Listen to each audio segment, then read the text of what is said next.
nouvel ouvrage en librairie. L'ouvrage, intitulé La décentralisation et les objectifs de développement durable au Cameroun, a été présenté à la presse le mercredi 20 mars à Yaoundé. Face aux hommes et femmes des médias, son auteur René Daniel Mitia est revenu sur les deux parties du livre. La première est d'ordre préjudiciel et traite des fondements logiques des deux référentiels en présence. La seconde évoque les outils concrets de la localisation des ODD. L'ouvrage apporte des éléments concrets en termes de financement. Où est-ce qu'il faut chercher le financement? Qui est prêt à financer? Et l'ouvrage apporte des éléments, des métriques, les outils concrets en termes d'appréciation, d'évaluation de ce qui est fait pour pouvoir rendre compte, parce que les ODD sont assortis d'un principe, d'une obligation pour les gouvernements et les collectivités de rendre compte à l'ONU.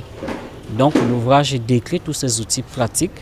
C'est un guide, comme nous l'avons dit, et chaque lecteur, chaque citoyen, chaque autorité au niveau central, au niveau local impliquée dans la décentralisation et le développement local et même le développement durable va se retrouver et avoir là les instruments nécessaires pour son action.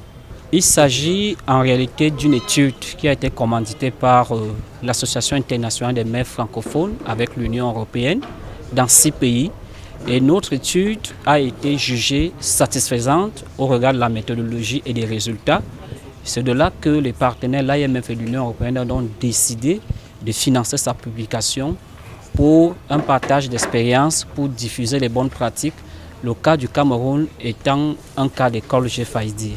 Postfacé par le ministre de la décentralisation et du développement local, Georges Elanga Obam, l'ouvrage comprend 207 pages et a été édité par la Maison africaine d'édition Afredite et paru en ce mois de mars 2019.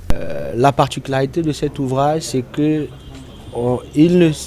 ne s'arrête pas simplement au fait de dire que la décentralisation est une condition importante ou un enjeu majeur pour le développement de notre pays, mais le livre propose des solutions innovantes, directes et pratiques qui permettent de garantir que la décentralisation, si ces propositions sont implémentées, pourra être effective de façon rapide et optimale. Ce chef-d'œuvre arrive à point nommé. En effet, le gouvernement camerounais vient d'introduire au Parlement le projet de loi fixant le nombre, la proportion par catégorie et régime des indemnités des conseillers régionaux. René Daniel Mitia est politiste, diplômé de l'Université de Lyon, Lumière 3 et de l'Université Senghor d'Alexandrie.